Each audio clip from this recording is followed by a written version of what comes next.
Gloria al Señor Jesús. Eclesiastés capítulo 11. Bendito sea el nombre del Señor. Gloria a Jesús.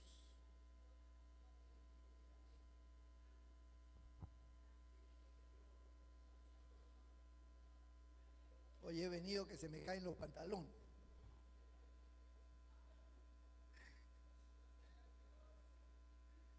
Bendito sea el Señor. Imagínense que se me caigan los pantalones. Cae la gloria de Dios. Gloria a Dios. Voy a dar lectura a un solo verso, el versículo 9. Con la bendición del Padre, del Hijo y del Espíritu Santo. Eclesiastés capítulo 11, verso 9. Alégrate, joven, en tu juventud, y tome placer tu corazón en los días de tu adolescencia, y anda en los caminos de tu corazón y en la vista de tus ojos. Pero sabe que sobre todas estas cosas te juzgará Dios. Señor, bendiga su palabra. Pueden sentarse. No deje de bendecir al Señor. Aleluya. La juventud. Es hermosa la juventud, pero más hermosa es la adultez. Me gusta la adultez. Bendito el Señor. La juventud, amados hermanos, tiene muchas cosas bonitas y muchas cosas feas. Todos los que ya no somos jóvenes recordamos la juventud como la vivimos. Y los que son jóvenes pues están viviendo su juventud, ¿no? Desde su adolescencia, ¿no? Comenzando desde ahí, desde la adolescencia hasta la juventud. Bendito sea el Señor. Salomón fue muy sabio al afirmar que el joven podía visualizar la vida y alegrarse, amén, en esa fuerza juvenil que posee y tomar placer su corazón en todos los caminos en que transiten la vida y que podía andar en la vista de sus ojos y etcétera, etcétera. Pero luego Salomón coloca una frase que frena, una frase que hace un stop a la vida del joven. Y le dice Salomón, dice, pero sabe que sobre todas estas cosas que tú hagas, te juzgará Dios. Bendito sea el Señor. ¿Usted se imagina qué hubiera pasado si hubiéramos muerto jóvenes? Estaríamos siendo juzgados por Dios. Y aquí hay muchos hermanos, al igual que yo, que tuvimos una adolescencia y una juventud no muy buena en cuanto a la relación con Dios. Vivimos en el pecado. Hicimos muchas cosas en nuestra juventud. Algunos robaban, otros tomaban, otros se drogaban, otros eran desobedientes, rebeldes, otros tenían un montón de chicas, un montón de chicos, enamorados, etcétera, etcétera. Y nuestra juventud pues tenía su sistema de vida muy diferente a la de ahora, porque ya nuestra juventud tenía otras características. No había teléfono, por ejemplo. Nosotros no teníamos celulares como hay ahora y que tienen los jóvenes. No existía el teléfono. ¿Cómo nos comunicábamos? ¿Cómo se controlaba a los jóvenes? La autoridad, la palabra de la mamá, del papá. A tal hora llegas, a tal hora llegas. Te iban a buscar, te encontraban. Los padres tenían como especie de un radar. Ellos no sabían dónde estabas, pero te encontraban. Te sacaban de donde estuvieras. Bendito el Señor. ¿Por qué? Porque existía la comunicación, pues. Vecina, fulana, fulano, ve a casa de su amiga, ve a casa de su amigo a preguntar, preguntaban. Y entre pregunta y pregunta, sí, salió con fulano, yo lo vi que se fue a tal lugar y te encontraban. De todas maneras te encontraban. Y entonces los castigos eran severos. Los castigos eran fuertes. No te escapabas así tan fácil. No es como ahora, ¿no? Ahora hay una condescendencia total, pero en ese tiempo no existía la misericordia, hermano. Me acuerdo cuando mi mamá nos agarraba, de rodillas pedíamos perdón, suplicábamos y seguía dando. Más perdón le pedíamos, más nos daba. Yo no entiendo eso. Pero así era, pues. Y no era el caso de mi mamá, era el caso de todas las mujeres de ese tiempo. Le van a dar cuenta a Dios por todo lo que hicieron. Era una masacre, hermano. Era una masacre. Si me corría, era peor. Porque ya no podía entrar hasta la noche. Y yo entraba a la casa y todo oscuro, mi mamá durmiendo, como si nada. Y ahí, de puntita a mi cama. Y a las 5 de la mañana, hermano, antes que el gallo cante, sentía que me destapaban así. ¡Fuf! Y yo abría mis ojos y era mi mamá con lo que tuviera en la mano. Así que a ti te gusta correrte, ¿no? ¡Fua! Eso era 40 azotes menos 1. Ya eso no se salvaba a nadie. En ese momento se acordaba de todo el mundo, y todo el mundo a esa hora estaba levantado, a esa hora haciendo las cosas, porque la mamá se acordaba de todo. ¿Dónde está fulana? ¿Dónde está mengana? Aquí estoy, ¿qué estás haciendo? Las 5 de la mañana, hermano. Pero ya todo el mundo levantado por el temor a que mi mamá agarrara de canto. Y a veces ya parecía que ya había terminado, que ya se iba ya. Y el otro día también, y ¡fua! De nuevo. Se acordaba del otro día. Que ya me había pegado ya por eso. Pero de nuevo. No había misericordia. Era terrible la situación. Pero era la única forma de frenar la juventud de esa época, que por supuesto era muy tentada porque habían muchas fiestas, había mucho enamoramiento, había mucha música, ¿no? Yo me acuerdo a los 7 años de edad, bueno, no exactamente a los 7, sino a los 10 más o menos, a los 10 años de edad, escuché por primera vez un concierto de Carlos Santana. A mí me encantó. Él había dado ese concierto en el 67. Yo tenía 6 años de edad en ese tiempo, cuando él dio su concierto allá en Estados Unidos. Y luego esa grabación llegó al Perú, y en diferentes emisoras radiales pasaban su música, porque habían emisoras que solamente pasaban rock o pasaban música en inglés. No eran todas, solamente unas cuantitas, contaditas, pero yo escuchaba y ahí pasaban la música de Carlos Santana. A mí fue impactante la música de ese hombre, un hombre pecador, por supuesto. Yo estaba también sin Dios, yo no conocía a Dios, Pero en esa adolescencia, ya 10 años, 11 años, ya yo lo escuchaba.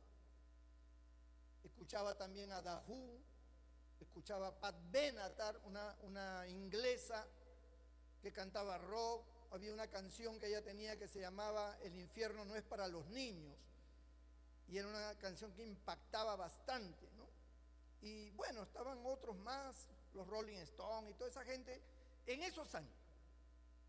Y por supuesto, la clásica salsa, que era infaltable, la salsa, nosotros que teníamos familia en Lima, en el Callao, y casi todos pues fiestábamos, aunque yo todavía estaba pequeño. Pero yo veía a mis hermanas, veía a mis tíos, a mis tías, los boleros que bailaban mi madre con mis tíos, mis tías, bailaban esas músicas. Y yo fui creciendo en ese ambiente de música, de fiesta, de baile, de enamoramientos, de juego de casino. Se jugaba mucho el casino en las casas de mis tías cuando se reunían. Eso era de apuesta, todo parecía una casa de apuestas. Y desde chiquillos ya nosotros estábamos jugando allí, ¿no? Entonces, poco a poco nos fuimos metiendo en ese ambiente. Pero ya más adelante, al crecer más, bajo ese control riguroso y todo lo demás, con todo y todo nuestra vida, pues ya se fue a una vida ya de licor. Y ya yo llegué a la juventud y comencé a tomar y comencé a entregarme a ese mundo, a tal grado de que ya llegó un momento en que ya yo me dediqué solamente al licor. Para mí ya no había, toda oportunidad que había para tomar se aprovechaba, ¿no? Y tanto así que ya se comencé a tomar y a tomar y a tomar, o sea, me tomaba hasta el pulso, tomaba de todo. Un día me acuerdo, no había para tomar, queríamos seguir tomando y encontramos en la casa de mi tía esos desodorantes Rexona, eso de barra, y encontramos como 3 de esos y lo cortamos en rodajas, lo metimos en una jarra y con una Fanta le dimos vueltas, pues como esa barra tenía alcohol, comenzamos a tomar desodorante Rexona como licor. Bendito sea el Señor, ¿no? Y bueno, las palomilladas y las cosas en el mundo del pecado. Tuve algunas enamoradas, de las cuales me dejaban porque yo más le daba lugar al licor que a ellas, ¿no? Y ellas a veces me presionaban, me decían, pero tienes que escoger licor o yo. Y yo nunca me olvido que yo siempre les decía que te vaya bien. Y las dejaba ir, ¿no? Y así mi vida transcurrió así. Pero eso es una partecita de mi vida. Pero hubieron muchos jóvenes de esa época, y usted tiene que haber sido uno de ellos, donde su vida pues pudo haber tenido otro matiz. Y cada uno ha vivido sus propias experiencias, su propia forma, algunos más centrados, otros más alocados, unos más pecadores, otros menos pecadores, más sanos. Pero como quiera, entramos en un mundo donde comenzaron a aparecer los cambios y nos fuimos introduciendo en el pecado, porque cuando Cristo nos encontró a nosotros, al menos a mí me encontró a los 20 años de edad, yo ya era un pecador ya. Yo puedo decir que yo ya era un pecador completo a los 20 años de edad. Entonces, la mayoría que hoy conoce al Señor lo ha conocido siendo ya un vil pecador. Y unos, como digo, han sido más pecadores que otros menos, pero igual, todos en el pecado. algunos tal vez en la brujería, otros en la idolatría. Yo no era muy idólatra, no, tal vez porque no frecuentaba yo un templo, ni siquiera católico, a pesar de que yo me denominaba católico, pero yo no frecuentaba así fácilmente un templo, muy raro, ¿no? Que yo sepa, en mi familia, mi abuelita era la única que yo siempre la veía que se iba a misa temprano, pero nosotros, el resto, no entrábamos mucho a una iglesia, salvo que haya un bautismo, haya alguna razón, ¿no? A las procesiones, yo me acuerdo que esporádicamente, algunas veces fui, pero no era de ese fanatismo de estar en las procesiones con su hábito, o en la iglesia, en la misa, no. Nuestra vida era diferente, nuestra vida era las cosas del mundo, las cosas, la vivencia diaria. No estábamos tan entregados a eso, por eso es que la idolatría de adorar santos, de adorar vírgenes, de adorar cristos, de yeso, de metal, de lo que fuera, casi muy poco, casi muy poco. Mi mamá era la única que adoraba a la Virgen y para ella pues la Virgen era lo máximo, ¿no? Y tenía su virgencita allí de yeso. Mis tías igualmente tenían en ese tiempo usaban repisas y ahí estaban todos sus santos, Fray Martín y varios santos más. Y ahí estaban sus cuadros del corazón de Jesús, de la última cena, esas cosas estaban, pero no había esa devoción, no existía al menos esa fe fanatizada, donde uno estaba pues postrado, rogando, no había nada de eso. Yo nunca me aprendí el credo, por ejemplo, nunca me aprendí el credo. Me aprendí el Padre Nuestro, el Ave María, pero el credo nunca lo aprendí. No había práctica, no había constancia en esas cosas. Entonces cada uno hacía su vida a su forma, creía en Dios a su manera.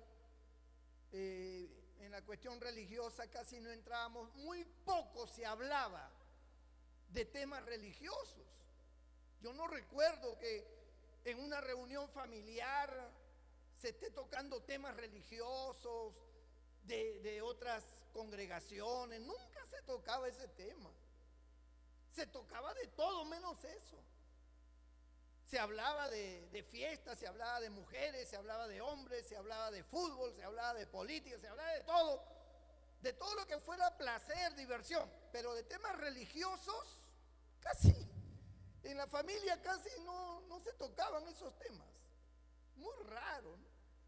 Salvo que cuando se preguntaba, oye, mi abuelita está allá en Lurín, está en Ica, se ha ido a adorar al niño de Ica, no sé quién. Ah, bueno. Eso era todo, pero no existía esa profundidad así de estar hablando de la religión, no sé cuánto. Tampoco nadie de la familia era de otra religión tampoco,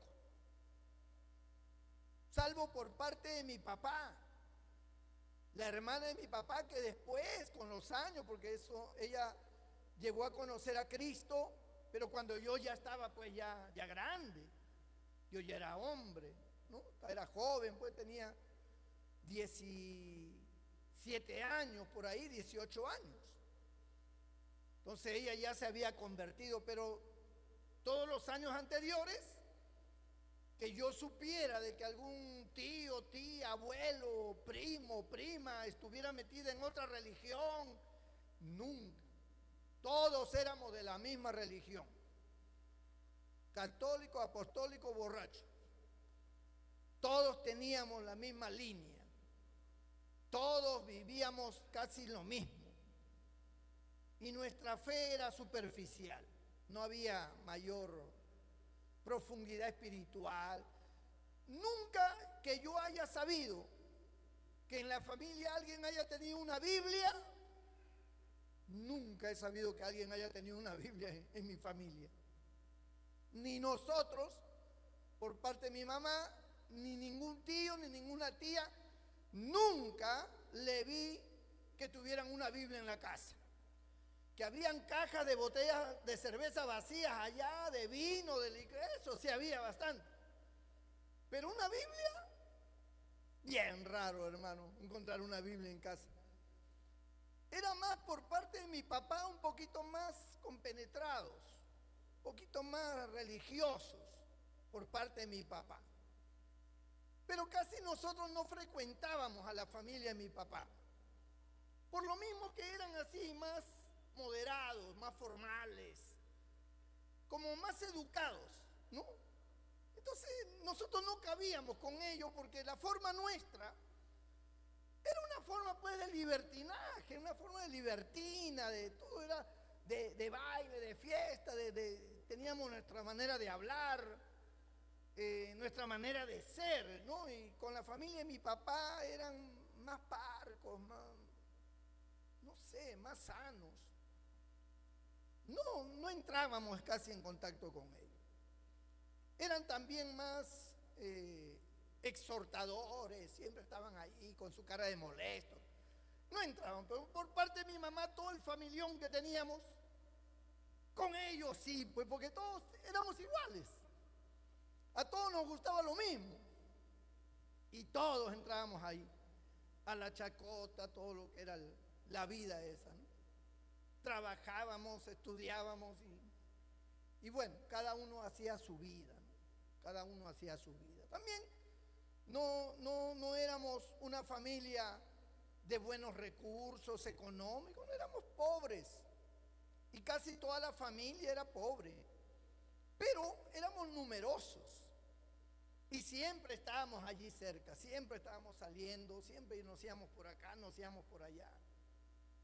Esa era nuestra vida, ¿no?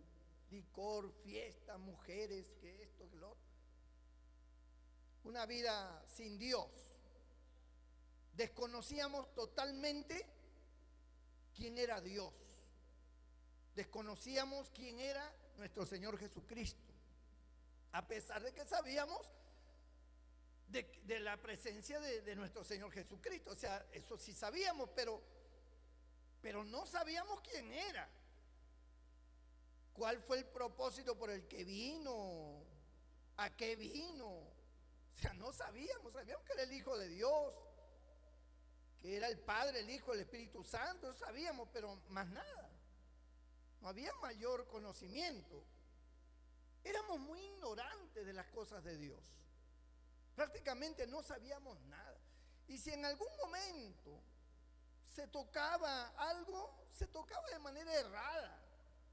O sea, cada uno decía su opinión, su forma de pensar, pero totalmente equivocados.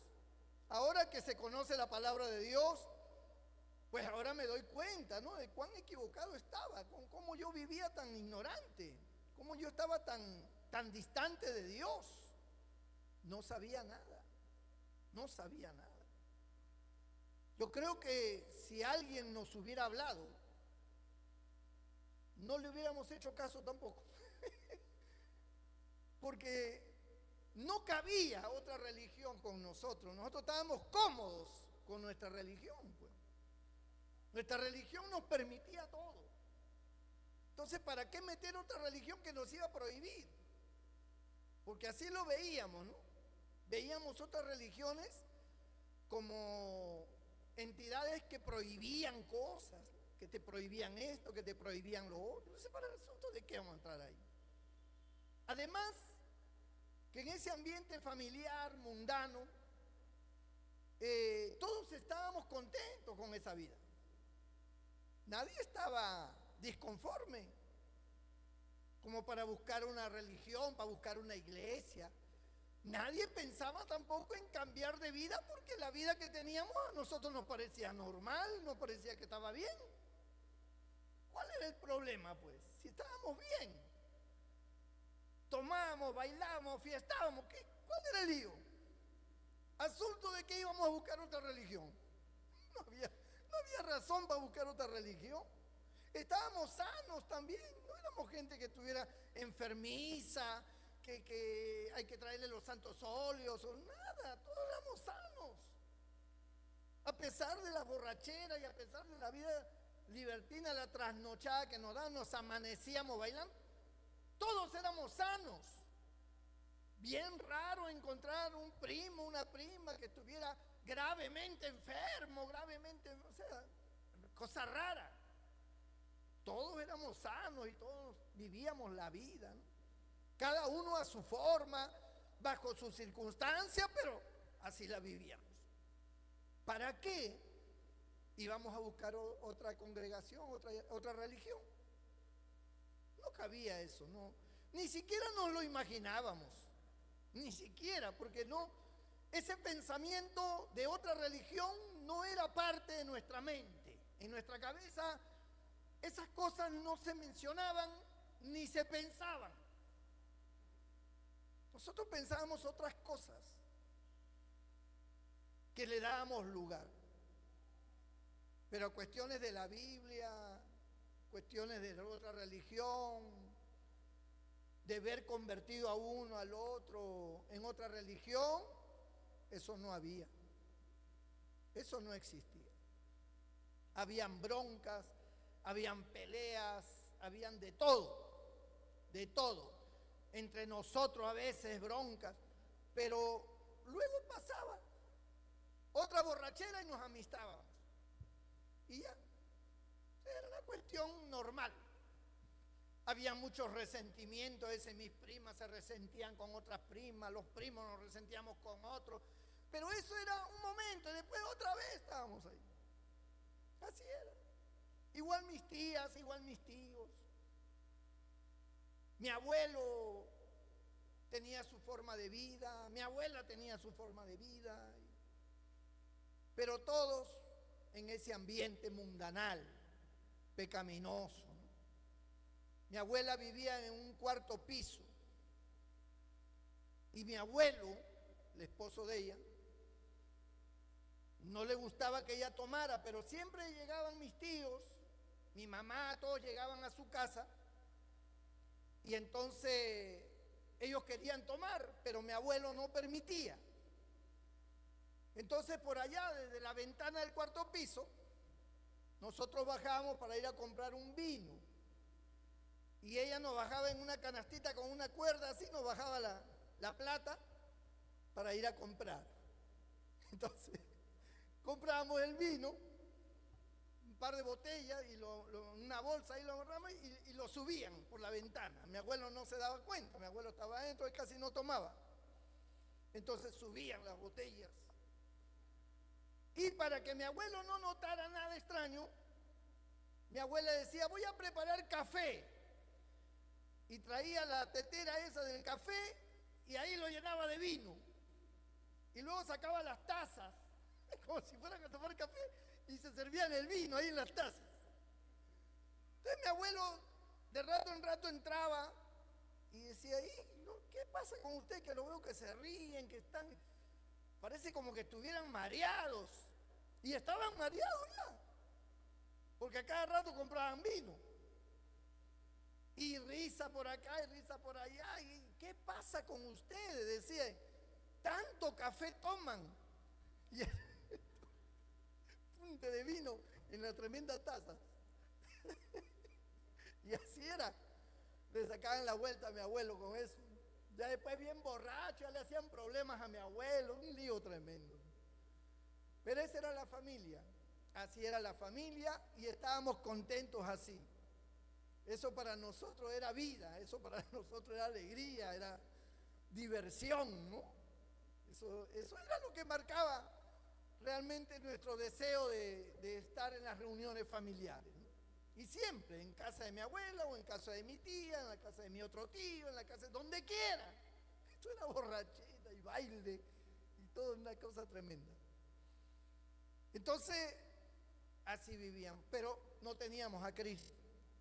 No teníamos a Dios y fuimos creciendo, fuimos desarrollándonos en nuestra juventud en medio de ese ambiente. Y una de las cosas que yo le agradezco a Dios, ahora que soy pastor, y cosa rara, que solamente tiene que haber sido la mano de Dios, porque a mí no me cabe otra cosa. Todos mis primos, como todos mis amigos del barrio, todos ya tenían su mujer. Casi ninguno se casaba. Era raro que alguien se casara. Tal vez por la cuestión económica no entraban al matrimonio, pero hacían una mujer, tenían un hijo y ya convivían con ella, en concubinato, ¿no? Se unían así, se emparejaban. Y todos tenían su mujer. El único que no tenía mujer era yo. Era el único. Yo no tenía hijos, yo no tenía mujer, porque ya les dije, a mí el licor, para mí era más atractivo que la mujer. Y las novias que tuve, las enamoradas que tuve, me dejaban por el licor. Entonces, eso me mantuvo a mí a estar libre. Y ahora le agradezco a Dios porque de haber tenido hijo aquí, hijo por allá, con una, con otra, me hubiera descalificado para ser pastor. Pero yo creo que Dios me guardó. Yo creo que ya Dios había puesto sus ojos ya y me había separado, aunque yo no lo sabía. Yo no lo sabía, hermano. Pero Dios lo sabe todo. Bendito el Señor. Entonces, en esa vida de pecado, porque tomábamos en las cantinas, a mí me gustaba mucho cantar. Yo tenía una voz en un tono bien alto, ¿no? Ahora ya mi voz está matada, está apagada, tantos años predicando. Pero yo cuando era joven yo tenía una voz muy potente, imitaba mucho a Javier Solís, o sea, mi voz era fuerte. Y en las cantinas, cuando yo me ponía a cantar, me llamaban a las mesas para tomar conmigo, y que sirve, que ahí te mando dos, y que no sé cuánto. Entonces, mis amigos, mis primos que estaban conmigo se alegraban, decían, canta, canta, me decían. Y los borrachos pues les gustaba. Y a veces tomábamos tanto que una vez yo desperté como a las 5 de la mañana, estaba entre la vereda y la pista tirado, borracho. No me acuerdo ya nada. Yo estaba ahí y cuando yo me desperté por el frío y veo que estaba todo medio oscuro. ¿Y dónde estoy? ¿Dónde estoy? Estaba en la calle. Sí, pero ¿qué es esto? ¿Qué pasa? ¿Por qué estoy así? Decía yo. Pero yo no conocía al Señor. Yo no sabía, aunque me preguntaba, ¿no? ¿Por qué yo estoy así? ¿Por qué yo vivo así? Decía. ¿Por qué estoy tirado en la calle como un perro? Como un vagabundo. La gente pasaba. Y entonces yo decía, pero no, me sentía mal, me sentía avergonzado, me sentía... Imagínense que hubiera pasado mi abuela, hubiera pasado mi tío, mi tía, alguien. Era una vergüenza grande porque en el fondo no éramos gente con maldad en el corazón, no éramos forajidos, no éramos así, sino que el licor nos llevó a toda esa condición. Bueno, al menos a mí. Entonces mi vida fue una vida de tropiezo, malas decisiones, actitudes, formas. No era una vida buena. Y todo lo que yo hice, que para mí aparentemente era placentero, y tal vez porque era el único ambiente que conocía, yo no conocía otra cosa. Tal vez eso me llevó a mí a pensar que así tenía que ser la vida, pues no, que así era la vida y que había que gozarla porque la vida era una sola. Pero yo no tenía conocimiento de la palabra de Dios. Ahora yo leo a Salomón. Y Salomón dice, alégrate joven en tu juventud y tome placer tu corazón en los días de tu adolescencia, dice. Y anda en los caminos de tu corazón y en la vista de tus ojos. O sea, vive la vida, goza la vida, vive como tú quieras. Eso fue lo que yo hice. Así era mi vida. Guiado por mi corazón, guiado por los placeres, guiado por mis ojos, por mi manera de pensar. Y todo eso me llevó a un descarrío, me llevó a una condición malísima, a una condición sin futuro. Pero yo viví esa etapa que habla Salomón, porque yo anduve en mis propios caminos. Pero luego dice, ¿no? Pero sabe que sobre todas estas cosas te juzgará Dios. O sea, si yo me hubiera muerto por alguna razón en esa época, donde mi vida estaba así, sin Dios, vacío, lleno de placeres, de mundanalidad, ¿qué hubiera pasado con mi alma? ¿Dónde estuviera yo en este momento ardiendo en el fuego del infierno? Porque así hubiera estado mi vida. No conocía al Señor. Entonces yo les pregunto también a ustedes. Yo no sé qué tipo de juventud habrán tenido, a lo mejor han tenido otro tipo de vida. Han sido más cuidadosos o han sido peores, no lo sé. Pero como quiera que haya sido, si se hubieran muerto jóvenes, estuvieran siendo juzgados por Dios. Eso hubiera llegado irremediablemente. Ahora, a los 20 años, yo tuve mi experiencia y conocí al Señor. El Señor salvó mi alma. Yo no tenía mucho conocimiento, pero yo entendía que el Señor me había perdonado, que el Señor me había salvado, que el Señor me había dado ahora otra vida. Salí del Callao donde yo vivía porque yo me di cuenta que yo no podía seguir allí. Había una fuerza de maldad, de pecado muy grande y yo no podía vivir ahí, tenía que salir. Al menos hasta conocer bien, hasta saber bien cómo eran las cosas de Dios, porque yo no sabía. Yo había tenido una experiencia que el Señor me libertó de licor, me libertó de todo, pero yo no conocía ni la doctrina ni nada. O sea, simple y llanamente era una experiencia que me llevó a amar a Dios, pero más nada. Entonces comencé a asistir a una iglesia y comencé ahí a aprender, a conocer ya el camino del Señor. Entonces a los 20 años de edad, todo cambió, todo fue diferente. Me costó trabajo al principio conocer ese nuevo camino porque yo estaba adaptado a otra vida. Y ahora en este nuevo camino yo no sabía cómo conducirme, qué hacer. No entendía muchas cosas, pero fui aprendiendo poco a poco. Siempre hay hermanos que se te apegan, siempre hay hermanos que te orientan, que te aconsejan. Gente que ya tiene tiempo en la iglesia, que también son jóvenes. Y se me acercaban: Fernando, ¿cómo te sientes? ¿Qué tal? Vamos a tener una reunión acá, quiero que vayas. Vamos a tener esto en la casa de fulano, quiero que estés presente. O sea, siempre me motivaban y me llevaban para yo no perder mi fe, no desestabilizarme, porque el enemigo estaba detrás mío buscándome. Y eso es bonito en una iglesia. En una iglesia, cuando en el caso de los jóvenes te buscan, se reúnen, pero no se reúnen para cosas vanas, sino para hablar de Dios, para transmitir tal vez enseñanzas, dar testimonios. Eso es bonito, igual los caballeros, igual las damas.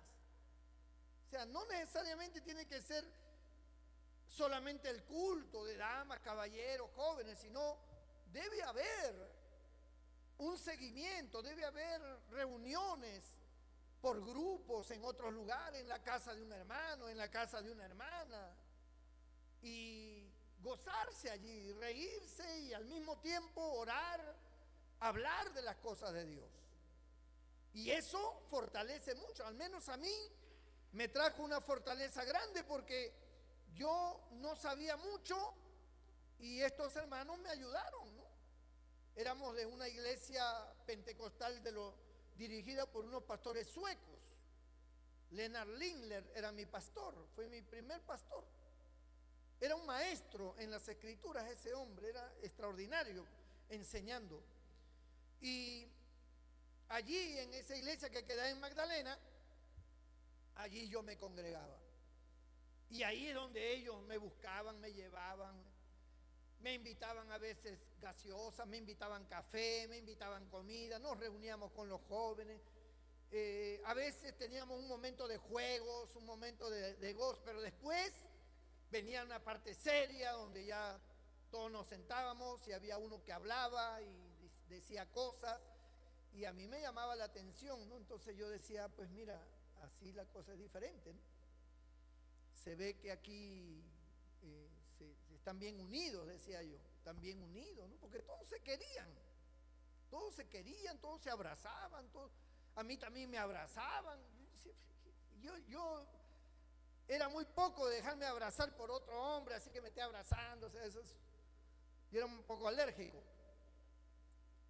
Pero en el amor del Señor yo me di cuenta que no era un abrazo malo, era un abrazo bueno, era un abrazo de amor de Dios, un abrazo fraterno. Y comencé a experimentar otras situaciones en mi vida. Y era bonito, porque así yo comencé a aprender también las escrituras, ¿no? Me dijeron, mira, estamos dando un curso, quiero que te unas con nosotros a este curso, me decían, ¿no? Vamos a hablar, te vamos a dar habían unos libritos que me comenzaron a dar para yo llenar, ¿no? Ellos me ponían la pregunta y yo tenía que poner una respuesta. A veces tenía que poner sí o no, entonces era muy bonito. Y ahí aprendí bastante, con mi Biblia abierta y con ese librito yo buscaba y aprendí bastante de las escrituras. Y luego le entregaba y entonces me entregaban el número 2 y luego el número 3, era hasta el 19, creo que era 20. Y cuando ya completé todo el curso me daban mi certificado, ¿no? De que yo había pasado el curso de la lección tal.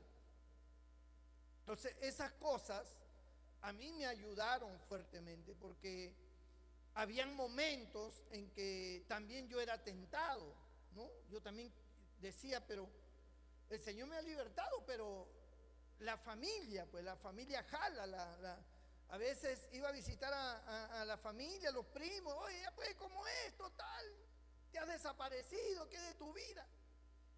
Y yo les comenzaba a hablar de Dios y me abandonaban. Y se iban ellos. Entonces yo por ratos, había momentos en que yo quería irme con ellos también, ¿no? Pero las enseñanzas, los hermanos, si yo faltaba una vez, rápido me buscaban y me decían, oye, ¿y qué pasó? ¿Por qué no has ido al culto? ¿Por qué no has estado? Entonces había un seguimiento que me hacía.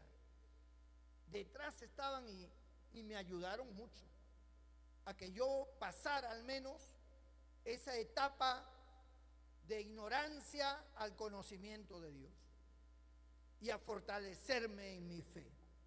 Y así me fui fortaleciendo y así me fui llenando del Señor y me enseñaron a orar, me enseñaron a buscar el bautismo en el Espíritu Santo. Con los jóvenes nos reuníamos, nos tirábamos de rodillas a clamar por el bautismo en el Espíritu Santo. Siempre había esa consigna de que había que recibir el Espíritu Santo y ahí estábamos buscando el Espíritu Santo.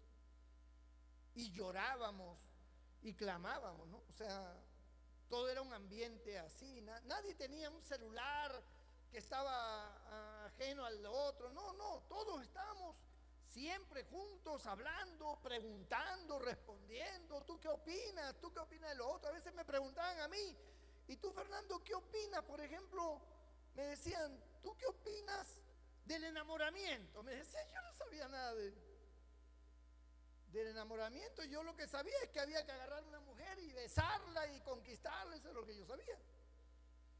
Pero yo no sabía cómo era en el cristianismo, cómo era en ese camino, cómo era estar con una mujer, qué pasos había que dar, o sea, yo no sabía. Yo lo sabía a lo mundano, pero no a lo cristiano. Entonces yo respondía, bueno, la verdad no sé, ¿no? No sé, yo he tenido enamoradas, pero no sé aquí cómo es. Entonces ellos se reían y entonces me empezaban a explicar, ¿no? Ellos me comenzaban a hablar. A veces las mismas jóvenes, las mismas hermanas ya que eran gente suelta, no eran cohibidos. No. Las mismas hermanas me decían, no, pero yo te voy a explicar cómo es, me decían. Y ellas me explicaban cómo era el asunto, ¿no? Si se podía besar, si no se podía besar. Todo eso me lo explicaban de lo más natural. Y yo comencé a aprender y comencé a entender. Y comencé a darme cuenta que el punto era poner a Dios delante. Que el asunto era amar a Dios. Que cuando uno ama a Dios, Dios mismo te guía. Dios te pone el querer como el hacer por su buena voluntad. Y ellos me enseñaron a amar a Dios, a buscar a Dios, a depender de Dios. Bendito el nombre del Señor. Entonces, mi vida ya en el cristianismo cambió, pues. Cambió totalmente y era distinto, era diferente, tenía otra manera de pensar. Ya podía refutar, ya podía decirle a alguien cómo era la salvación, ya le podía testificar a alguien, ya le podía predicar a alguien, que al principio yo no sabía. Pero ahora ya sabía, ya entendía cómo. Y de esa manera me fui perfeccionando. Además de que en esos años la iglesia como iglesia era muy distinta como es ahora. Las congregaciones, a todas, sin excepción, todas las congregaciones, pentecostales, bautistas, lo que fuera, tenían algo en común, y era que todos estaban abocados al estudio de la Biblia. O sea, eso era como una universidad, que en la universidad hay temas por el mismo ciclo que tú estás desarrollando. Hay temas y los muchachos hablan del tema. Oye, ¿qué te pareció? Sí, que no es así, que es acá, que es... Entonces nosotros siempre estábamos en eso. Siempre estábamos metidos hablando de Dios, hablando de la Biblia, hablando de lo que decía el versículo tal. Oye, ¿escuchaste la prédica de hoy? Sí, pero no entendí esto. Y entonces entramos a debates, y terminaba el culto y nos tenían que sacar del templo porque nos pasábamos horas ahí después del culto conversando. Ya salimos, vamos a cerrar el templo, y salíamos a la calle, y en la calle seguíamos hablando. Y ese era el tema, la Biblia, la palabra de Dios.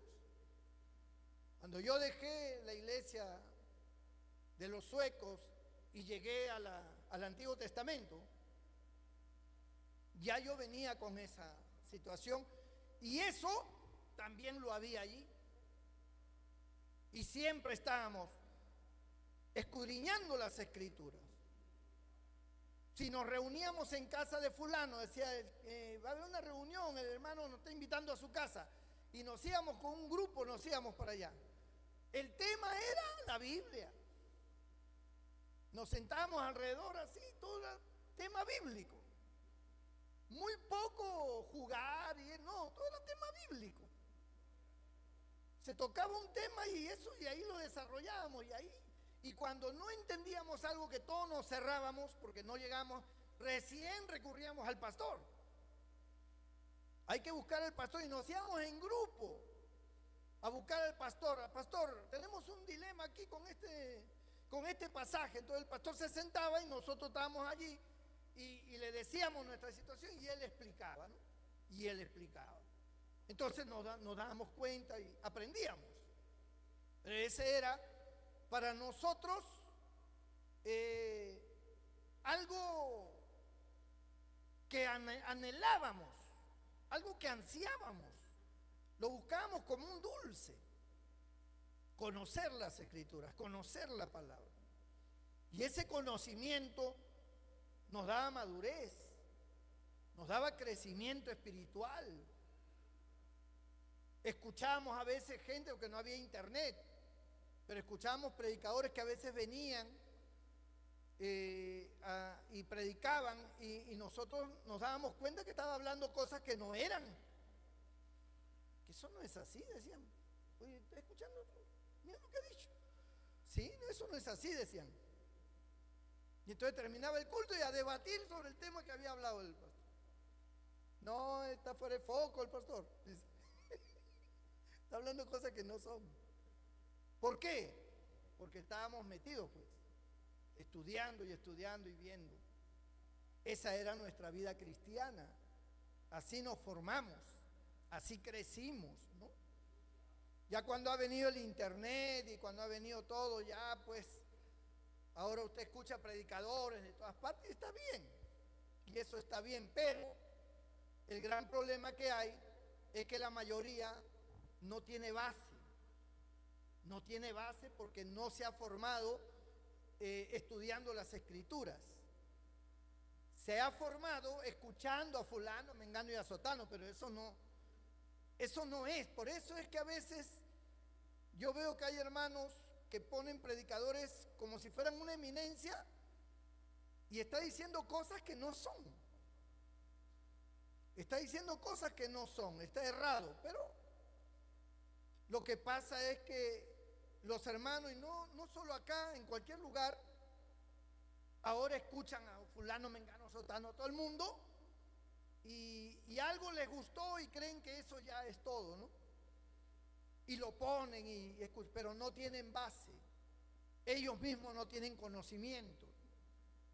Por eso yo me esfuerzo por tratar de enseñar, por tratar de que usted aprenda, por tratar de que usted conozca la palabra, pero no es suficiente, pues, no es suficiente, porque el resto de los días usted no viene al culto, porque no hay culto. Tenemos martes, jueves y domingo, y sábado que es los jóvenes. Entonces, hay veces que el martes ni siquiera ha venido usted, o el jueves no ha venido, viene el domingo. Entonces, un sermón no es suficiente para que usted esté con conocimiento. Usted necesita aprender, usted necesita estar constantemente, porque la constancia, como dice el dicho, la práctica hace al maestro. Es la práctica. Y cuando usted no tiene esa práctica, usted está trabajando, usted está estudiando, usted está whatsappeando, ¿no? Está en cosas, usted no aprende, pues. Usted solamente tiene el culto como su única línea de aprendizaje. Después del culto, usted prácticamente se desliga de la Biblia. Y eso es lo que hace que usted sea pobre en el conocimiento de la palabra. Aunque aparentemente usted puede pensar que usted es un buen cristiano, y seguramente lo es. Usted es un buen cristiano, una buena cristiana, usted teme a Dios, usted ama a Dios, perfecto. Pero usted tiene bases muy débiles, porque usted no frecuenta la palabra de Dios, usted está solo, usted está en otras cosas, y usted cree que tiene conocimiento y no lo tiene. Cualquiera puede venir, uno que tenga una doctrina errada y que lo tiene bien fundamentada su doctrina errada, lo pone a tambalear a usted. Porque le va a decir, no, tú estás equivocado, mira, la Biblia dice esto, la Biblia dice esto otro, mira acá lo que dice acá, y te comienza a sacar versos y te comienza a sacar cosas, y tú comienzas a decir, uy, ¿cómo? A ver, ¿cómo es la cosa? Comienza a perder tu sentido ya de tu vivencia cristiana como debe ser, porque no tienes mucho conocimiento. Y le pasa a la mayoría en estos tiempos, pero en los tiempos antiguos, en los tiempos cuando yo todavía era joven, nosotros, todo era conocimiento de la palabra. Estábamos sumergidos y nadie nos sacaba de ahí. Aparte que de manera individual, solos, los que teníamos dinero, los que podíamos comprar libros, comprábamos. Mire, a ningún creyente le faltaba su diccionario bíblico. Era bien difícil que un creyente no tuviera un diccionario bíblico, hermano. Bien difícil. Uno llegaba a una casa, espérate, voy a sacar mi diccionario. Y sacaba su diccionario bíblico. O sacaba sus comentarios de Moody, de Matthew Henry. O sacaba otros libros más. A nadie le faltaba su atlas, su atlas de los mapas del Antiguo Testamento, el Nuevo Testamento. O sea, esas eran herramientas que era muy difícil que un cristiano de esa época no las tuviera. El que no las tenía era porque o no tenía dinero para comprarlo, aunque no era muy caro. Posiblemente esa era la única razón por la cual no la tenía, pero después todos teníamos eso. Todos teníamos nuestra concordancia, nuestro diccionario bíblico, nuestra Biblia con comentarios. Había la Biblia Scofield, que era la más usada, y porque tenía comentarios, porque a nosotros los comentarios bíblicos eran muy importantes. Porque cuando nos trabábamos en un versículo o en alguna cosa, los comentarios inmediatamente, a ver qué dice Matthew Henry, a ver qué dice el otro, a ver qué dice Moody, a ver, entonces sacamos versículo por versículo, daban ellos, y ahí daban luz. Ellos daban luz, como a veces también no daban nada sobre ese tema. Pero para nosotros tener esas herramientas era básico. Era básico, hermano. Eso era como el DNI para nosotros espiritualmente. O sea, era difícil. A veces cargábamos con un montón de libros cuando íbamos a estudiar. Oye, vamos a estudiar la palabra. ¿Ya dónde nos reunimos? En casa de fulano. No, yo no puedo. Ya en casa de Mengano. Ya ahí nos reunimos a tal hora. Ya. Y todos llegamos con nuestros libros. Todos llegamos ahí. Era estudio. Había que estudiar. Y el pastor no nos mandaba eso. No es que el pastor nos decía, ya vayan a estudiar, reúnas. No. Era algo nacido de por sí. Era como una especie, ¿cómo le puedo decir? Era como una tendencia que había, ¿no? Así como hay tendencias ahora de muchas cosas, en esa época la tendencia era escudriñar las Escrituras. O sea, nuestras Biblias estaban rayadas, hermano, por todas partes. Todo estaba rayado, todo estaba pintarrajeado con bolitas, con rayas, con lapicero, con escritos. Nuestra Biblia, usted abría nuestra Biblia y usted veía escritos por todas partes, rayas por todas partes, que estaba ahí pintado. Y yo le decía, a veces cuando alguien agarraba mi Biblia, yo le decía, a ver, mira por donde no haya masticado. Todo estaba desde el Génesis hasta el Apocalipsis. Todo estaba rayado, escrito. Nuestras Biblias se malograban rápido. Rápido.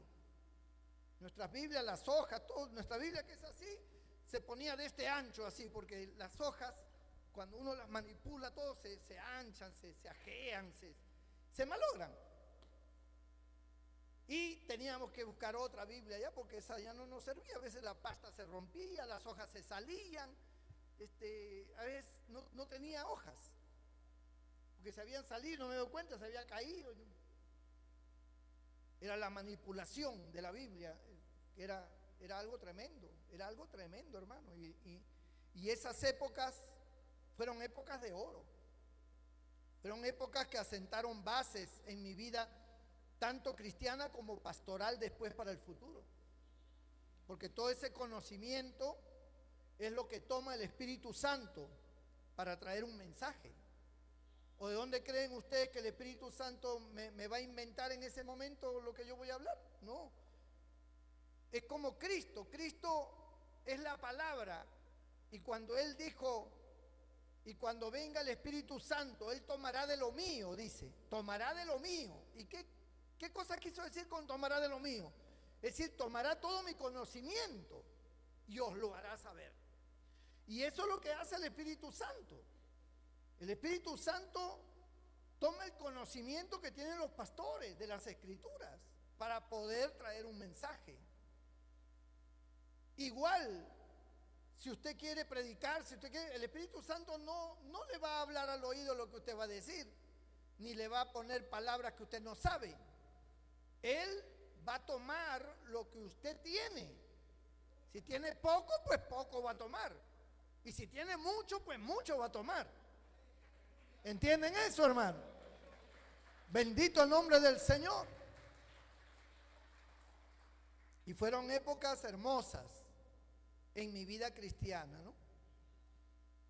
Y todo ese conocimiento me ha ayudado también a permanecer en mis pruebas, a permanecer yo en mis pruebas, porque todos es necesario que a través de muchas tribulaciones entremos al reino de Dios, dice la Biblia.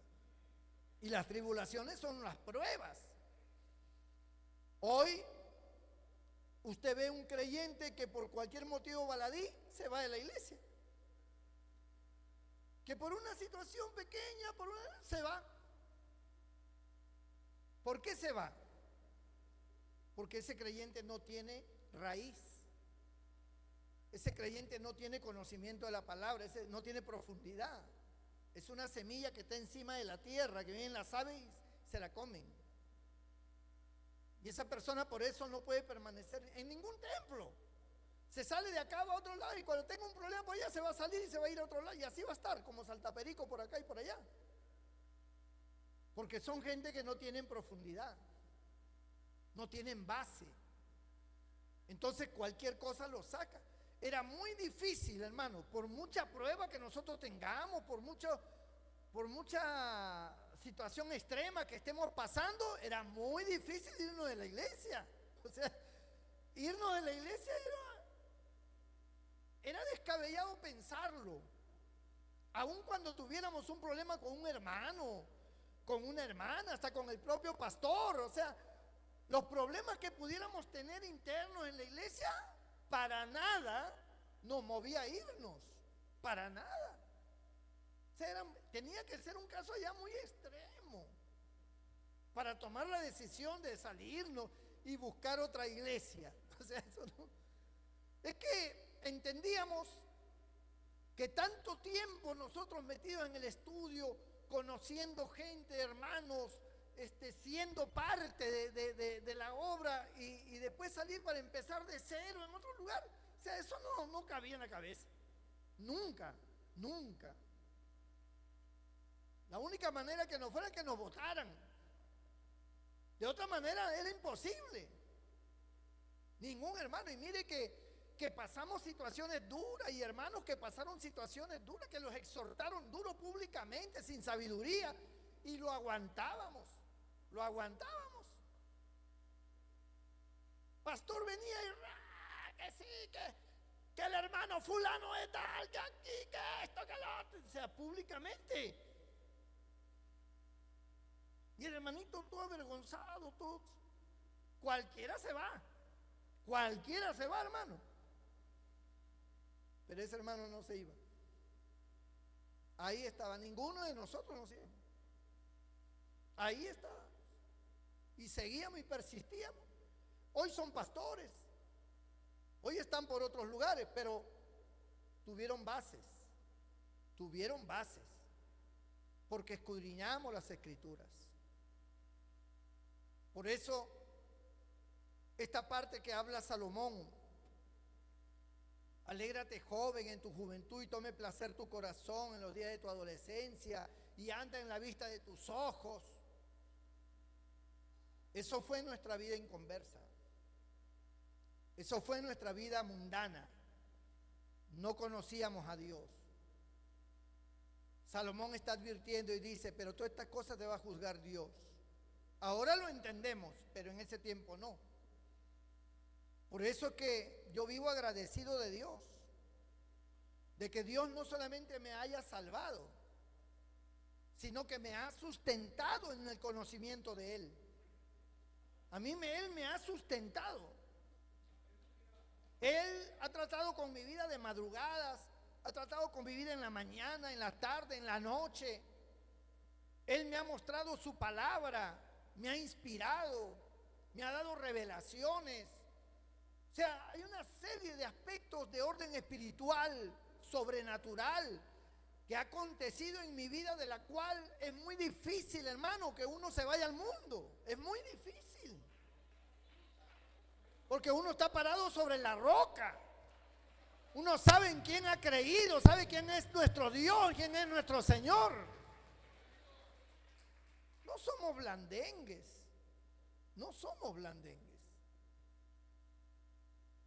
Y cuando hemos cometido errores y cuando hemos fallado de alguna manera, también hemos sabido llegar al Señor rápidamente.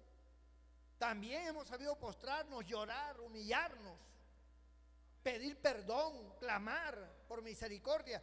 Y Dios nos ha levantado. O sea, Dios es nuestro Padre. Y Él, como Padre, educa a sus hijos. Los forma, los forja. Y eso es lo que yo quiero ver.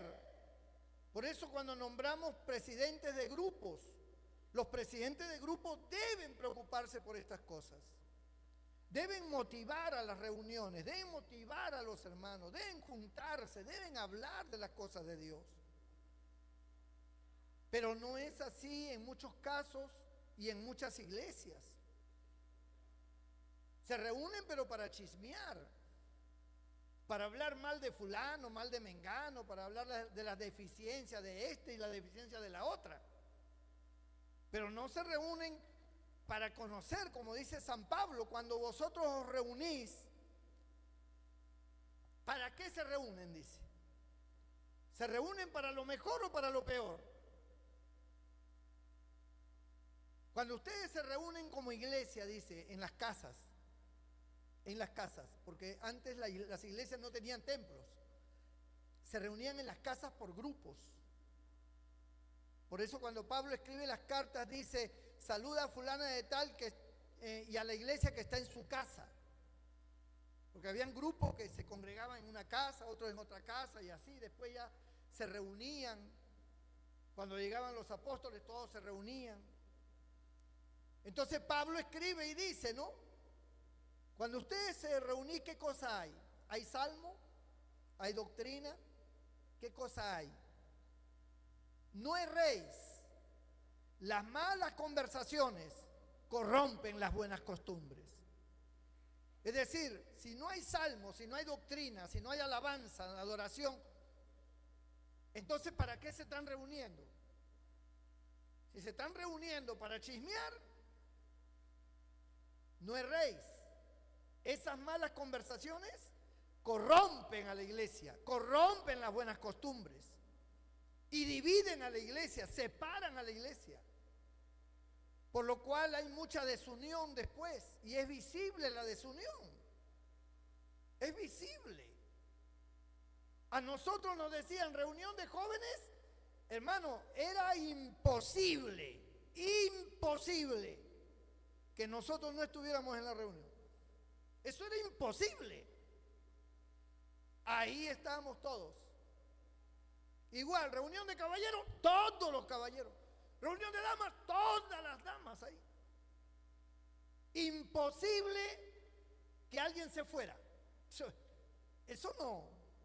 Si alguien se iba por alguna razón, ese hombre está de cabeza, esa mujer está de cabeza.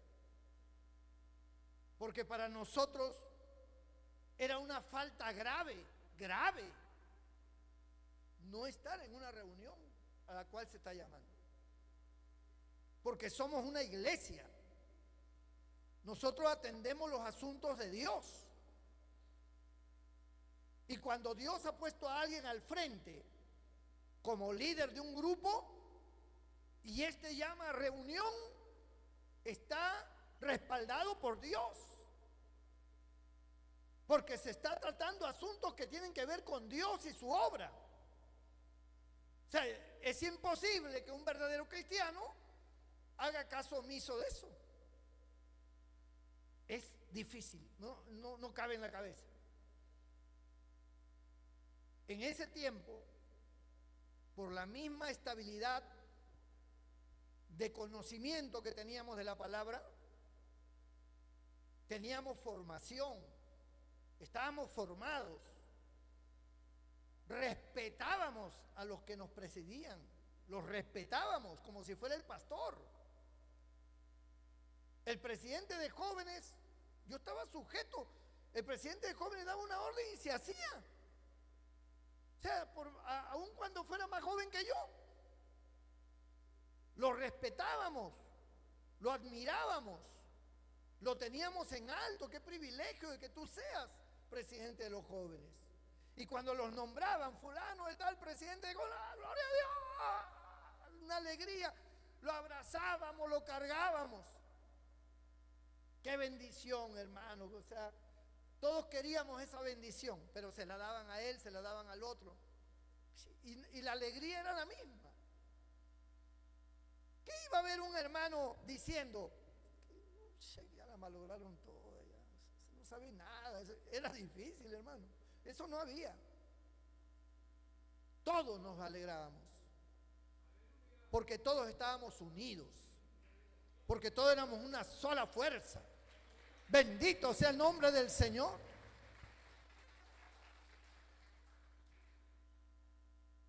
Pero parece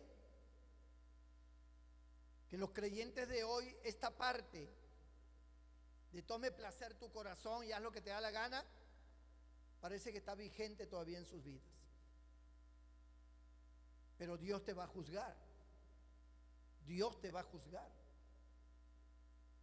Y tú tienes que entenderlo. Tú tienes que entender de que hay cosas de las cuales Dios no te va a pasar por alto. Y luego vendrán situaciones duras en tu vida, producto de eso. Y luego tú dirás, no entiendo por qué me vienen estas cosas, porque tú no eres firme.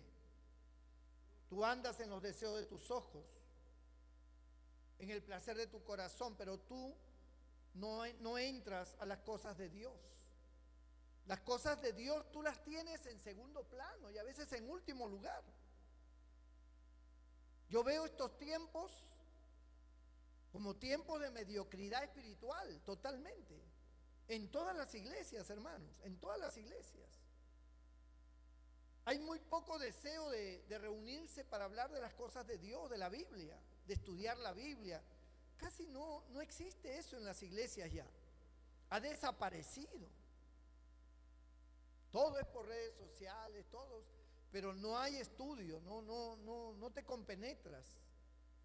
Tú te reúnes con fulano, con mengano y vamos a comer, vamos a comer pizza, vamos a comer pollo, pero nunca se reúnen para tocar temas de enseñanza bíblica y comenzar juntos a estudiar y analizar y tocar temas y discutir temas, que es lo que Dios quiere, pero eso no hay.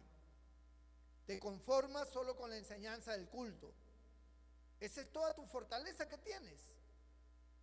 Por eso que ante el menor problema no tienes fe. Ante el menor problema abandonas, te vas al mundo, después regresas y estás así. No sabes, ¿me voy para la otra iglesia o me quedo acá? No sé, creo que me voy. No, mejor me quedo. No, es que mi amiga se fue para allá, voy a ir con ella. No, mejor me quedo porque mi amiga está acá, mi amigo está acá. O sea, ¿dónde está Dios en tu vida? ¿Dónde está Dios? Porque no dices, no, porque yo siento la presencia de Dios acá. No dices, no, mi amiga está acá. O sea, por tu amiga estás. Por tu amigo. Por tu mamá. Por tu papá. Y Dios te mira desde el cielo. Es como los jovencitos cuando terminan la secundaria.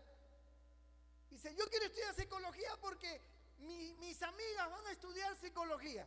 O sea, no tiene criterio propio, vocación a algo, no analiza qué es lo mejor. No, quiere hacer lo que sus amigas hacen. Donde ellas están, quiere estar. Es que son sus amigas, viene desde la primaria, pues por eso quieren, dicen los padres.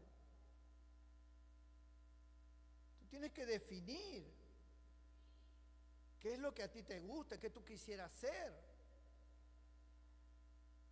No por las amigas, no por los amigos. Y en la iglesia pasa lo mismo. Estoy acá por el amigo, por la amiga, por mi papá, por mi mamá, por mi hermano, por fulano, por mi novio, por mi novia. O sea, si no estuvieran ellos, tú tampoco estarías.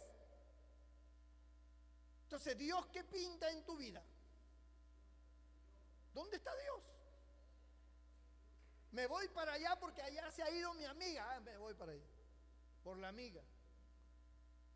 Y cuando la amiga se vaya al infierno, también te vas a ir para allá. Porque tienes que seguir a tu amiga.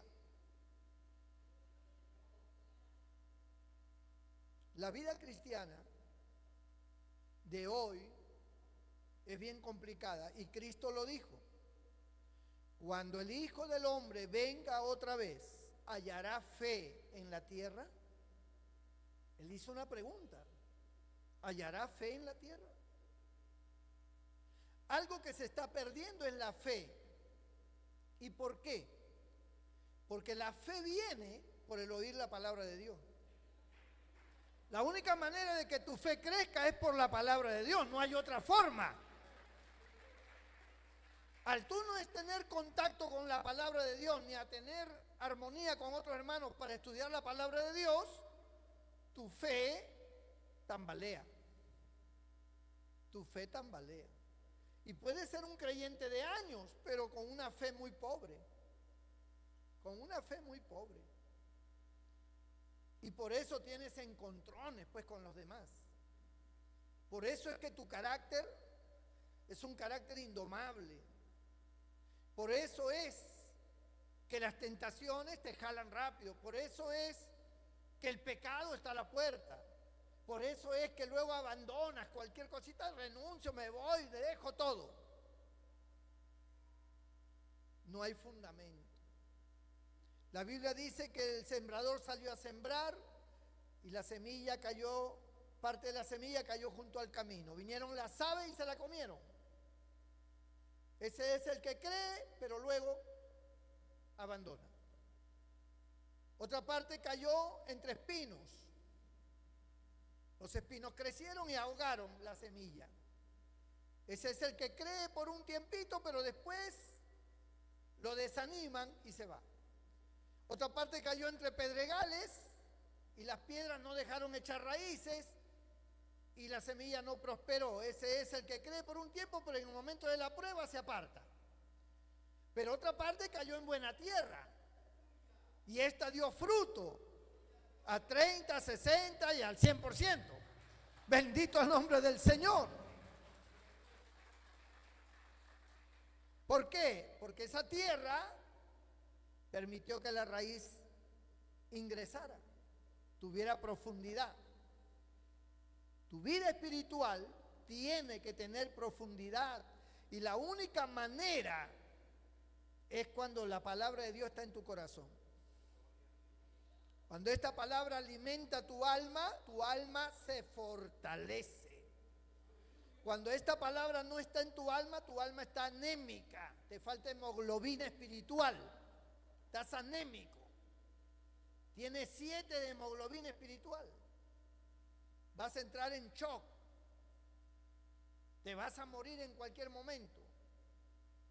Pero cuando tú tienes la palabra de Dios en tu vida, constantemente y meditas y consideras la palabra, y ahora con la internet hay tanta forma de encontrar tantos artículos y tantas cosas para enriquecerte en lo que tú estás estudiando, que tienes todo a la mano. Tienes todo a la mano ya. Ya no necesitas esos libros que antes cargamos. Ya no, todo lo tienes a la mano. Para que tú estés nutrido con la palabra de fe y seas un creyente fuerte, un creyente que pone su casa sobre la roca, que vienen los ríos, vienen los vientos huracanados, pero esa casa prevalece porque está fundada sobre la roca, sobre la palabra de Dios. Pero el que pone su casa sobre la arena, donde no está la palabra, no está la roca, sino está todo fofo, superficial, vienen ríos, vienen vientos y arrasa con todo. Arrasa con tu vida. ¿Usted se imagina qué hubiera pasado si Pablo, Pedro o cualquier otro apóstol se hubiera ido al mundo? ¿Usted sabe lo que hubiera pasado si uno de ellos se hubiera ido al mundo? Y mire que eran perseguidos, encarcelados, azotados, apedreados. Huían de una ciudad a otra por la persecución. Ninguno de ellos se fue al mundo. Hoy hay creyentes que se van al mundo y después del tiempo regresan, como si nada pasara. Ay, hermanito, gloria a Dios. Por eso yo siempre digo, cuando hayan hermanos que usted no los ve en la iglesia, no le dé parte. Si no están viniendo, ¿cómo le va a dar parte? No se sabe dónde están, qué están haciendo. Dele parte a los que son fieles, a los que están acá, que son miembros, que están allí, permanentes. No es que para que ese hermano se anime, que se anime afuera, no en el púlpito. ¿Cómo le vas a dar el púlpito a alguien que no viene? Que ha desaparecido del mapa, por muy amigo tuyo que sea. Las cosas de Dios son las cosas de Dios, no tiene nada que ver con tu amistad. Lo de Dios es de Dios. Y eso hay que respetarlo, hay que valorarlo.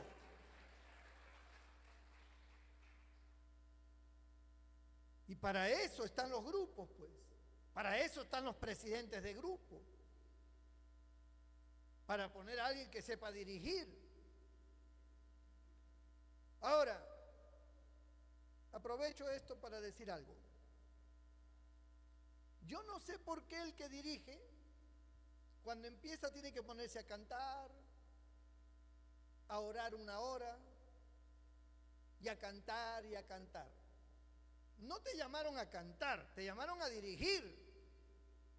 Y dirigir no tiene nada que ver con la participación. Simplemente llamas a las personas que van a tomar parte. Tu única parte es dirigir. Eso es lo que tienes que hacer. Desde el momento que agarras el micrófono, hermano, vamos a ponernos de pie, vamos a hacer una oración para empezar el culto. Oras, inmediatamente llamas. Fulano de tal pasa aquí para que nos cante unos coros. Fulano pasa aquí para que lea la palabra. Hermano fulana de tal para que cante los signos. Hermano para un testimonio. Tú no tienes que cantar ni hacer nada.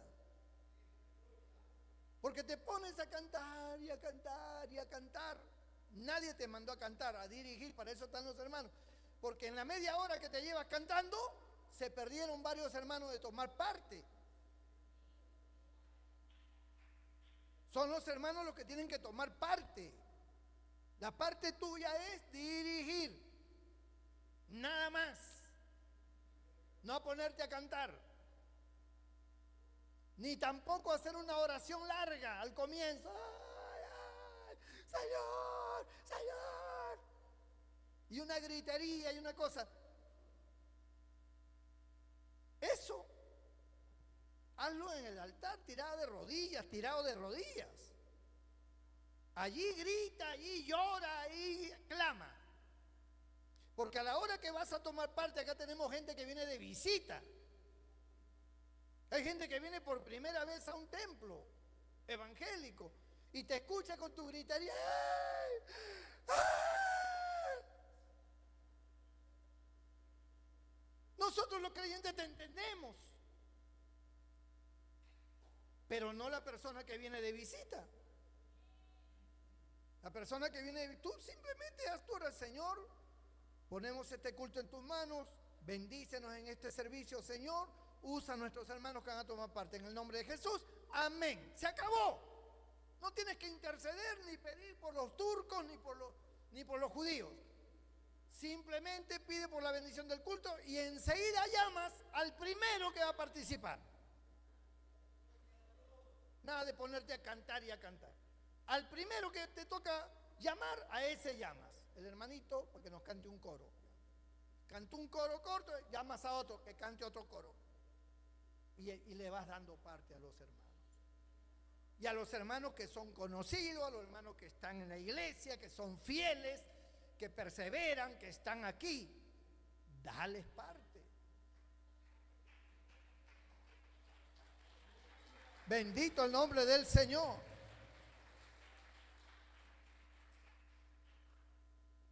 Por eso, cuán importante, hermano, es tener entendimiento. Bien dice la Biblia que nuestro culto sea un culto racional. Racional quiere decir con entendimiento. Nuestro culto es un culto con entendimiento. Pablo dijo, prefiero hablar 5 palabras en lengua desconocida y no 10.000 palabras en lengua desconocida, después van a pensar que estoy loco. Prefiero hablar 5 palabras en lengua desconocida y 10.000 en lengua conocida, porque estoy en el culto, estoy ante las personas, y aquí vienen personas de todos los niveles, personas que usted no conoce, personas que vienen por primera vez. Ellos evalúan, ellos observan, y lo que encuentran muchas veces en las iglesias es gente llorando y gritando y exhortando a todo el mundo, que esa gente no quiere volver más a la iglesia. Dice, pero aquí esa gente está loca, están gritando allí como locos. No, el culto es con entendimiento, con capacidad. Lloramos, gritamos, clamamos de rodillas, allí en el altar, en la oración, ahí desahógate, grita todo lo que... Más bien en la oración no los escucho gritar. En la oración no gritan, pero agarran el micrófono. ¡Ah! No le den más el micro. Bendito el Señor. Un día lo va a morder.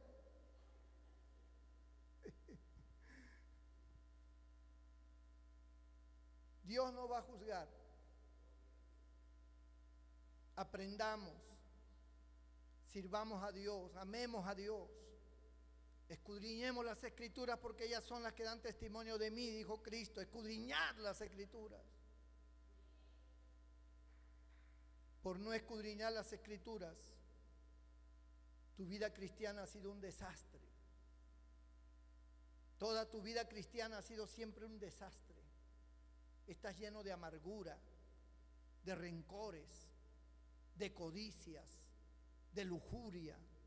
Estás lleno de tanta mentira, robo, fracasos, porque no entras a la palabra de Dios. No tienes tiempo. Nunca vas a tener tiempo. Siempre hay tiempo, hermano. Siempre va a haber tiempo. Cuando uno quiere. Cuando uno quiere, saca tiempo. Reúnanse. Formen grupos. Váyanse a un parque, como lo hacíamos nosotros en la calle, en un parque nos sentábamos y ella hable. La policía pasaba y nos miraba. Pero como nos veía con la Biblia, entonces pasaban. Pero ahí estábamos, siempre con la Biblia, siempre con las Escrituras. Tómelo como un consejo, porque Dios quiere gente de fe, y no puede haber fe si no hay conocimiento de su palabra, definitivamente. Inclina tu rostro, cierra tus ojos, allí donde estás.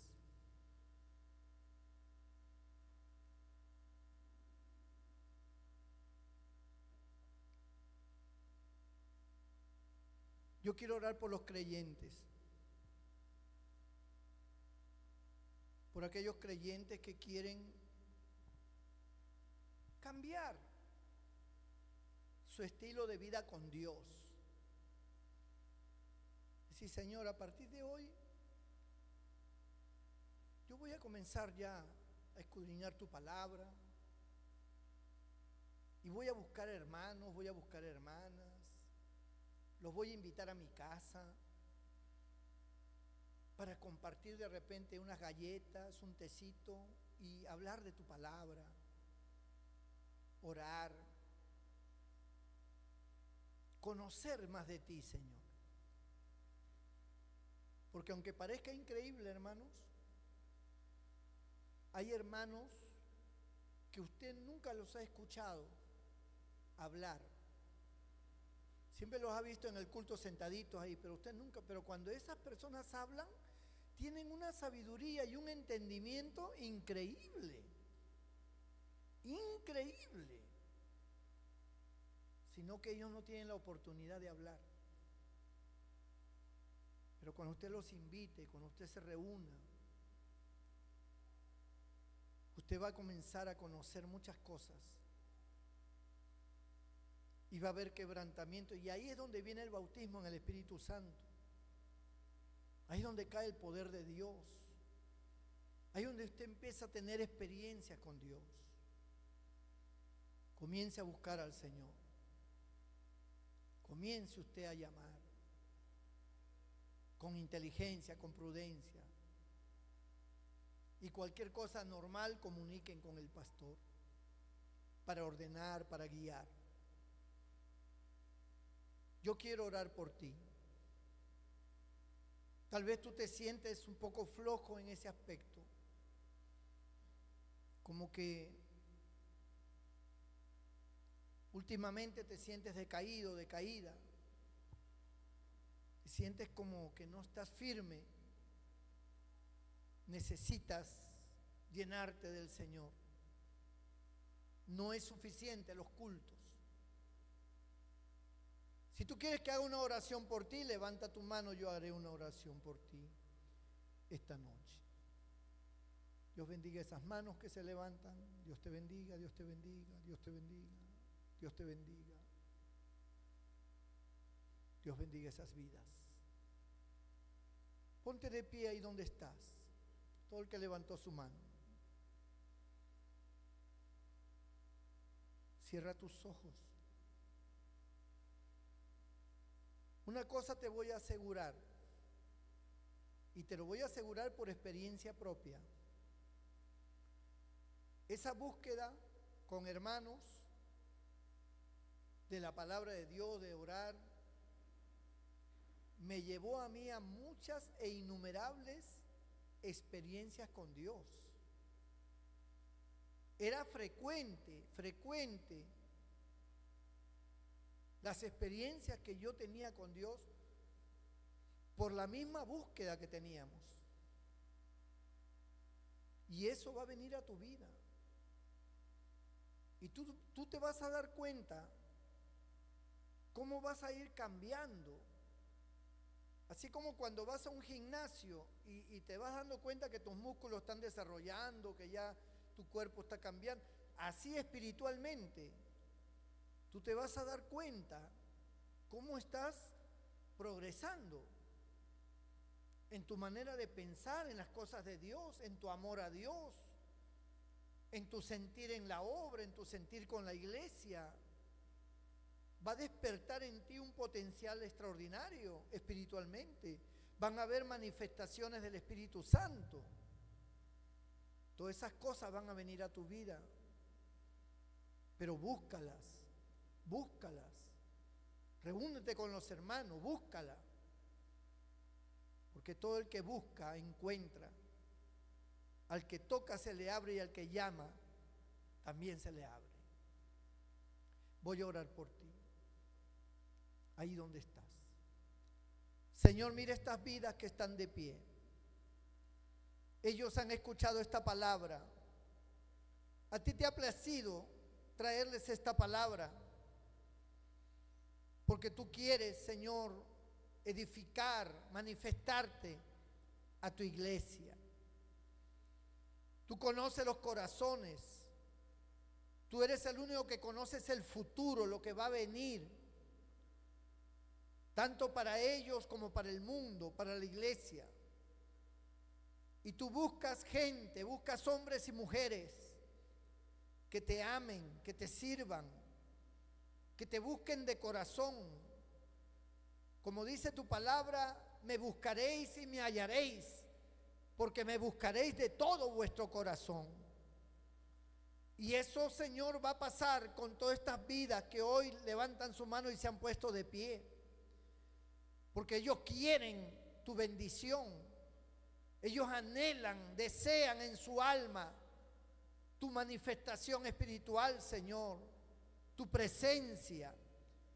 Señor, yo te pido por ellos que tú les des sabiduría, que tú les des prudencia, que tú pongas en ellos este sentir de buscar tu rostro, de escudriñar tu palabra, porque en tu palabra está la verdad, en tu palabra está la fe.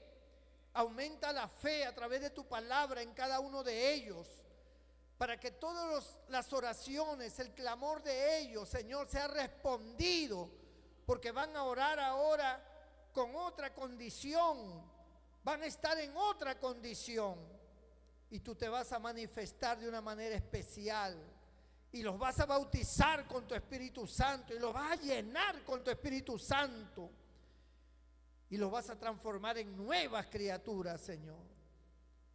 Y si alguno está enfermo, o tiene problemas, tiene dificultades, cualquiera que sean, extiende tu mano, toca sus cuerpos, toca, Señor, ese órgano afectado y esa situación que están atravesando, Señor. Desbarata las obras del diablo, rompe cadenas, reprendo toda obra satánica que esté agobiando sus vidas. Sean libertados, sean bendecidos y sean respaldados por ti, Señor. En el nombre de Jesucristo. Amén y amén. Gloria a Dios, hermanos.